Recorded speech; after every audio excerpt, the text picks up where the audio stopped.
चलिए आइए हम लोग इस वीडियो में पढ़ेंगे प्रिंसिपल ऑफ सुपरपोजिशन और साथ ही साथ इस वीडियो में डिस्ट्रीब्यूशन ऑफ चार्ज भी पढ़ेंगे। ठीक, यानी कि अभी हम पढ़ेंगे अध्यारोपण का सिद्धांत, उसके बाद चार्ज का बंटवारा के बारे में हम लोग पढ़ेंगे आगे। ठीक, इसी वीडियो में चलिए हम लोग जानते हैं कि प्रिंसिपल ऑफ सुपरपोजिशन होता क्या है। देखिए, कूलॉम के नियम से हम लोग एक चीज़ जाने कि जब दो चार्ज होती है, ठीक, जब दो पॉइंट चार्ज होती है तो उसके बीच में कितना फोर्स लगता है, ये हम लोग कूलॉम के नियम से निकाल सकते हैं बिल्कुल आराम से। लेकिन अब ऐसा सोचिए कि अगर कोई सिस्टम हो और सिस्टम में अनेक चार्ज रखे हो, एक सिस्टम में अनेकों चार्ज हो, बहुत सारे चार्ज हो, ठीक, और बहुत सारे चार्जों के वजह से किसी एक चार्ज पर कितना फोर्स लगेगा, बहुत सारे चार्जों की वजह से एक चार्ज पर कितना फोर्स लगेगा, वो आपको बताएगा प्रिंसिपल ऑफ सुपरपोजिशन। देखिए, आइए दिखाते हैं आपको किस तरह से होती है। देखो, मान लो यहाँ पे एक चार्ज है Q1, ठीक है, यहाँ पे मान लीजिए एक चार्ज क्या है Q1। इसके बाद यहाँ पे एक और चार्ज ले लेते हैं, मान लो यहाँ पे Q2, ठीक, तो इसके वजह से इस पर फोर्स लगेगा। यहाँ पे एक और चार्ज ले लेते हैं Q3, यहाँ पे एक और Q4, Q5, इस तरह से यहाँ पे ले लिए Qn। बहुत सारे चार्ज यहाँ पे इस सिस्टम में क्या है रखा, एक सिस्टम है पूरा, मान लो उसमें बहुत सारे चार्ज रखा हुआ है, Q1, Q2, Q3, Q4, Q5, Q6, Qn, इस तरह से। तो इस चार्ज के कारण इस पर फोर्स लगेगा, किधर फोर्स लगेगा, देखिए इस तरह से, इस चार्ज के कारण इस पर फोर्स लगेगा। ये दोनों को एक लाइन से मिला दीजिए और इसी के अलोंग क्या लगेगा, एक फोर्स लगेगा, फोर्स ऑफ 1 ड्यू टू 2। याद है, फोर्स ऑफ 1 ड्यू टू 2, दूसरे की वजह से इस पर फोर्स लग रहा है इस तरफ। ठीक, इसका मान लो ये वेक्टर फॉर्म है। यहाँ से ये Q3 है, Q3 के कारण इस पर फोर्स लगेगा, किस तरह से लगेगा, देखिए यहाँ पे इस तरह से, यहाँ पे लगेगा force of 1 due to 3, force of 1 due to 3 यहाँ पे लग गया। ठीक, अब इसके कारण भी इस पर फोर्स लगेगा। यहाँ पे एक चार्ज यहाँ पे Qn रखा हुआ है, इसके कारण भी इस पर फोर्स लगेगा, किधर लगेगा, देखिए इस तरह से एक लाइन से इसको मिला देंगे और इसी के अलोंग क्या लगेगा, यहाँ पे फोर्स लगेगा। कितना फोर्स लगेगा, F of 1 due to n, यानी यहाँ पे Q1 पे फोर्स लगा, किसकी वजह से, n की वजह से, तो हो गया F1 ड्यू टू n। ठीक, तो इस तरह से इसमें देख रहे हैं यहाँ पे बहुत सारे फोर्स इस पर क्या हो रहा है, लग रहा है। तो अब इस पर नेट फोर्स कितना होगा, यानी F1 मान लो, F1 पे जो नेट फोर्स है वो कितना लगेगा। तो इसके लिए सुपरपोजिशन ये कहता है कि जो जितने फोर्स लग रहा है सारे फोर्स को वेक्टर मीटर से जोड़ दो, तब नेट फोर्स निकल जाएगा। क्योंकि फोर्स का ऐसी क्वांटिटी, वेक्टर क्वांटिटी, तो उसको ऐड करेंगे, सारे फोर्सेस को ऐड कर दो, जोड़ दो, तो क्या निकल जाएगा, इस पर लगने वाले कुल बल क्या हो जाएंगे, प्राप्त हो जाएंगे। तो हम लोग जोड़ेंगे कैसे, क्योंकि वेक्टर क्वांटिटी है फोर्स, तो हम लोग वेक्टर मीटर से क्या करेंगे, जोड़ देंगे। जितना वेक्टर मीटर से जोड़ेंगे किस तरह से, तो यहाँ पर F1 जो नेट फोर्स होगा वो हो जाएगा F12 प्लस F13 प्लस, अगर 4 होता तो F14 हो जाता, तो इस तरह से F1n तक। तो इस तरह से सारे फोर्सेस क्या हो गए, सारे फोर्सेस को वेक्टर मीटर से जोड़ दो तो यहाँ पे नेट फोर्स क्या हो जाएगा, निकल जाएगा। ठीक, देखो यही चीज़ को हम लोग लैंग्वेज में कहते हैं बहुल आवेशों के, बहुल मतलब एक से ज़्यादा आवेशों के, किसी सिस्टम बहुत सारे आवेश यहाँ पे था, तो एक सिस्टम में एक आवेश पर लगने वाला, इस आवेश पर मान लो एक आवेश पर लगने वाला जो परिणामी विद्युत बल होगा, उस सिस्टम में स्थित अन्य आवेशों द्वारा उस आवेश पर लगने वाले, अन्य आवेशों के द्वारा इस आवेश पर लगने वाले विद्युत बलों, जो विद्युत बल लग रहा है, कि सदिश के योगफल के बराबर होगा, कि सदिश के योगफल क्या हो गया, बराबर हो गया। तो यही चीज़ को हम लोग यहाँ पे किस तरह से लैंग्वेज में कर सकते हैं। अब इसी को हम लोग कूलॉम के नियम से लिख सकते हैं इस तरह से भी, देखो F12 इस तरह से हो गया। अब यहाँ से कूलॉम के नियम से अगर लिखेंगे, सब में 1/4 पाई एप्सिलॉन नॉट कॉमन हो जाएगा। कूलॉम के नियम से 1/4 पाई एप्सिलॉन नॉट सब में कॉमन होगा। ठीक, तो इसमें क्या बनेगा, इसका चार्ज देखो Q1 Q2, यहाँ पे देखो Q1 Q2 बटा R12, यही है ना, 1 से लेकर 2 तक, तो R12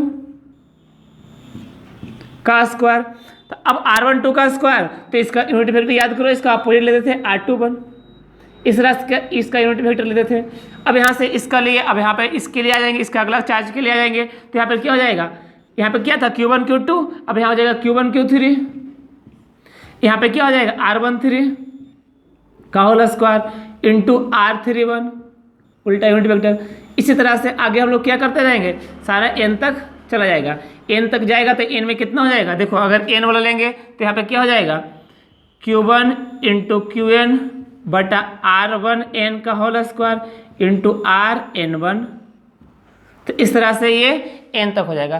तो इस तरह से ये नेट फोर्स का वेक्टर मेथड यानी कि वेक्टर तरीका से सबको क्या कर देंगे, आपस में जोड़ देंगे, तो हो गया प्रिंसिपल ऑफ सुपरपोजिशन। ठीक, तो यही है प्रिंसिपल ऑफ सुपरपोजिशन, जिसमें एक चार्ज पर अनेकों चार्ज के कारण जो फोर्स लग रहा है उस फोर्स को हम लोग इस तरह से क्या कर सकते हैं, आराम से निकाल सकते हैं। ठीक, तो प्रिंसिपल ऑफ सुपरपोजिशन अभी जाने इसमें क्या आपको बताया गया, इसमें बेसिकली आपको यही बताया गया कि अगर कोई सिस्टम में अनेक चार्ज मौजूद हो और बहुत सारे चार्जों के कारण किसी एक चार्ज पर कितना फोर्स लगेगा, ठीक, उसको हम लोग कैलकुलेट किस तरह से कर सकते हैं वो बताया गया प्रिंसिपल ऑफ सुपरपोजिशन से। ठीक, तो ये था प्रिंसिपल ऑफ सुपरपोजिशन। आगे हम लोग देखते हैं डिस्ट्रीब्यूशन ऑफ चार्जेस। ठीक, तो आगे पढ़ते हैं डिस्ट्रीब्यूशन ऑफ चार्जेस। आइए हम आगे बात करेंगे कि किसी भी ऑब्जेक्ट पर इलेक्ट्रिक चार्ज का डिस्ट्रीब्यूशन कितने तरीकों से हो सकता है। ठीक, तो किसी भी ऑब्जेक्ट पर इलेक्ट्रिक चार्ज का डिस्ट्रीब्यूशन दो तरीके से हो सकता है।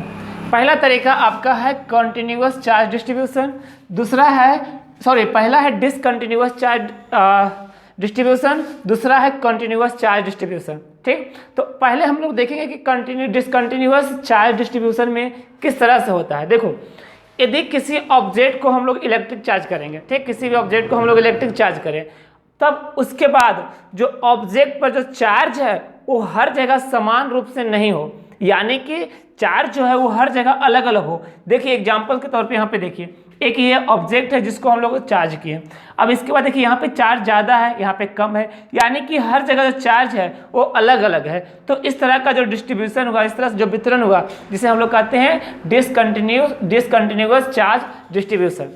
इसके जस्ट अपोजिट, जब किसी भी ऑब्जेक्ट को हम चार्ज करते हैं तो हर जगह चार्ज जो है वो बराबर हो, यानी कि हर जगह चार्ज इक्वल मौजूद हो, तो उसे हम लोग कहेंगे continuous charge distribution. Continuous charge distribution तीन तरह से हो सकता है, linear charge distribution, surface charge distribution और उसके बाद वॉल्यूम चार्ज डिस्ट्रीब्यूशन। अब हम लोग कंटिन्यूअस चार्ज डिस्ट्रीब्यूशन को पूरा डिटेल में पढ़ेंगे। ठीक, तो आइए हम लोग बारी बारी से इसको कंटिन्यूअस चार्ज डिस्ट्रीब्यूशन को हम लोग आगे पढ़ते हैं। ठीक, आइए अब हम लोग कंटिन्यूअस चार्ज डिस्ट्रीब्यूशन को देखते हैं। ठीक, देखिए कंटिन्यूअस चार्ज डिस्ट्रीब्यूशन तीन तरह से था, linear charge distribution, surface charge distribution और वॉल्यूम चार्ज डिस्ट्रीब्यूशन।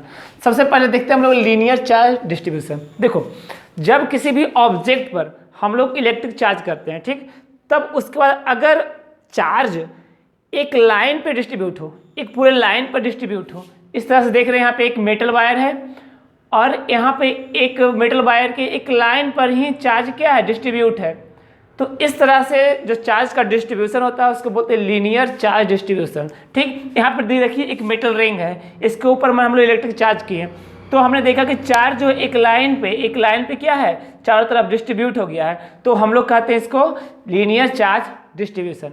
ठीक, अब लीनियर चार्ज डिस्ट्रीब्यूशन को एक्सप्लेन करने के लिए हम लोग यूज करते हैं लीनियर चार्ज डेंसिटी, यानी कि रेखीय आवेश घनत्व। अब रेखीय आवेश घनत्व होता क्या है, तो प्रति एकांक लंबाई आवेश की मात्रा को, यानी कि पर यूनिट जो लेंथ होता है उस पर जितना चार्ज होता है उसे हम लोग कहते हैं लीनियर चार्ज डेंसिटी। प्रति एकांक लंबाई आवेश की मात्रा को रेखीय आवेश घनत्व कहते हैं। इसका फॉर्मूला होता है लैम्डा बराबर Q/L, इसका फॉर्मूला होता है लैम्डा बराबर Q/L। इसका ऐसा यूनिट यूज करते हैं कूलम प्रति मीटर।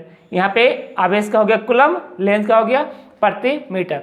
ठीक, तो इस तरह से ये हो गया आपका लीनियर चार्ज डिस्ट्रीब्यूशन, जिसको आइडेंटिफाई हम लोग करते हैं क्या चीज़ से, तो रेखीय आवेश घनत्व से लीनियर चार्ज डेंसिटी से, जिसका फॉर्मूला होता है Q/L। ठीक, तो ये था आपका लीनियर चार्ज डिस्ट्रीब्यूशन। देखिए अब देखते हैं हम लोग सरफेस चार्ज डिस्ट्रीब्यूशन क्या होता है। जब किसी भी ऑब्जेक्ट पे हम लोग चार्ज करते हैं और उसका चार्ज जो है पूरे सतह पे डिस्ट्रीब्यूट होती है। ठीक, पूरा सरफेस पे, सतह पे डिस्ट्रीब्यूट होती है, तो उसे हम लोग कहते हैं सरफेस चार्ज डिस्ट्रीब्यूशन। यहाँ पे एक मेटल स्फीयर लिए हैं और इसको हम लोग क्या किए हैं, चार्ज किए। जैसे ही चार्ज किए हैं, इलेक्ट्रिक चार्ज किए, तो हमने देखा कि जो इसका चार्ज है वो पूरे सरफेस पे डिस्ट्रीब्यूट था। जब एक लाइन पे डिस्ट्रीब्यूट था तो हम लोग लीनियर डिस्ट्रीब्यूशन किए। जब पूरे सरफेस पे डिस्ट्रीब्यूट होता है तो उसे हम लोग कहते हैं सरफेस चार्ज डिस्ट्रीब्यूशन। इसको आइडेंटिफाई करने के लिए एक टर्म यूज करते हैं जिसको बोलते हैं आवेश का पृष्ठ घनत्व, सरफेस चार्ज डेंसिटी। ठीक, तो सरफेस चार्ज डेंसिटी होता क्या है, तो प्रति एकांक क्षेत्रफल आवेश की मात्रा। यहाँ पे देखो एरिया आ गया, इसलिए यहाँ पे क्या हो जाएगा, क्षेत्रफल आवेश की मात्रा को आवेश का पृष्ठ घनत्व कहते हैं। यानी पर यूनिट एरिया में जितना चार्ज होगा उसी को हम लोग कहेंगे सरफेस चार्ज डेंसिटी। इसको हम लोग कहते हैं सिग्मा। सिग्मा से करते हैं, सिग्मा बराबर होता है Q by A. Unit use करते हैं कूलम प्रति मीटर स्क्वायर। एरिया के यहाँ पे मीटर स्क्वायर हो गया, कूलम का सॉरी आवेश का यहाँ पे कूलम हो गया, तो यूनिट हो गया कूलम प्रति मीटर स्क्वायर। ठीक, तो इसी तरह से जो आगे है वो है वॉल्यूम चार्ज डिस्ट्रीब्यूशन, इसका तीसरा टाइप। ठीक, तो वॉल्यूम चार्ज डिस्ट्रीब्यूशन में क्या करते हैं, जब किसी भी ऑब्जेक्ट को हम लोग चार्ज, इलेक्ट्रिक चार्ज देते हैं तो उसके पूरे वॉल्यूम में यानी पूरे आयतन में उसका प्रसार हो जाता है। यानी कि उसका जो चार्ज का जो बंटवारा है, डिस्ट्रीब्यूशन है, उसके पूरे वॉल्यूम में हो जाता है। तो उस तरह से उसे हम बोलते हैं वॉल्यूम चार्ज डिस्ट्रीब्यूशन। अब इसको आइडेंटिफाई करने के लिए हमारे पास है वॉल्यूम चार्ज डेंसिटी। ठीक, तो अब वॉल्यूम चार्ज डेंसिटी क्या होता है, उसी तरह जिस तरह से पहले होता आ रहा है कि प्रति एकांक आयतन आवेश की मात्रा को। ठीक, यानी कि पर यूनिट जो वॉल्यूम होगा, किसी भी ऑब्जेक्ट का पर यूनिट वॉल्यूम होगा, उसमें जो चार्ज की मात्रा होगी, जो चार्ज की क्वांटिटी होगी, उसे हम लोग कहेंगे वॉल्यूम चार्ज डेंसिटी। ये से हम लोग कहते हैं रो से कहते हैं, रो बराबर होता है क्यू बाई वी। रो बराबर क्यू बाई वी, यूनिट होता है कूलम प्रति मीटर क्यूब। इस तरह से हम लोग देखिए कंटिन्यूअस चार्ज डिस्ट्रीब्यूशन तीन तरह से होता है, linear charge distribution, volume charge distribution, sorry linear charge distribution, second में था आपका सरफेस चार्ज डिस्ट्रीब्यूशन, थर्ड में था वॉल्यूम चार्ज डिस्ट्रीब्यूशन। ठीक, लीनियर चार्ज डिस्ट्रीब्यूशन में क्या था कि जब किसी ऑब्जेक्ट पर चार्ज किए तो वो एक लाइन में डिस्ट्रीब्यूट होता था। एक लाइन में जब डिस्ट्रीब्यूट होता है, देखो यहाँ पे एक लाइन में डिस्ट्रीब्यूट हो रहा है, तो इस तरह से कहते हैं लीनियर चार्ज डिस्ट्रीब्यूशन। इसके लिए हमारे पास क्या आया, कौन सा टर्म जिसको आइडेंटिफाई करता है, linear charge density. Linear charge density में क्या था कि पर यूनिट लेंथ में, लंबाई की जो प्रति यूनिट यानी इकाई एकांक लंबाई की में जितनी आवेश की मात्रा होती है उसे हम लोग कहते थे क्या चाहिए, लीनियर चार्ज डेंसिटी। अब इसके लिए हम लोग कौन सा टर्म यूज किए, यहाँ पे लेमडा बराबर क्यू बाई एल इसका फॉर्मूला हो गया और ऐसा यूनिट हो गया coulomb per metre.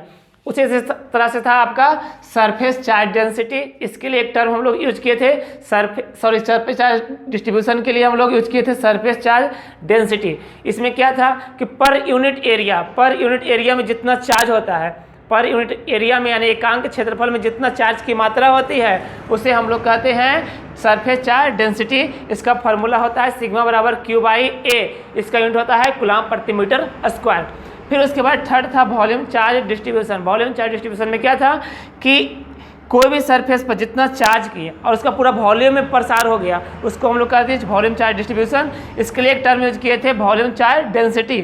Volume charge density क्या था, तो किसी भी ऑब्जेक्ट के यूनिट वॉल्यूम मतलब एकांक आयतन में जितना आवेश की मात्रा होगी उसे हम लोग कहेंगे वॉल्यूम चार्ज डेंसिटी। इसका फॉर्मूला होता है रो बराबर क्यू बाई वी, इसका यूनिट यूज करते हैं कूलम प्रति मीटर क्यूब। ठीक, तो इस तरह से आई होप आपको जो वीडियो अच्छा लगा होगा, तो अगर अच्छा लगा होगा तो सब्सक्राइब जरूर कर लीजिएगा और वीडियो को शेयर कीजिएगा। देखने के लिए बहुत बहुत धन्यवाद।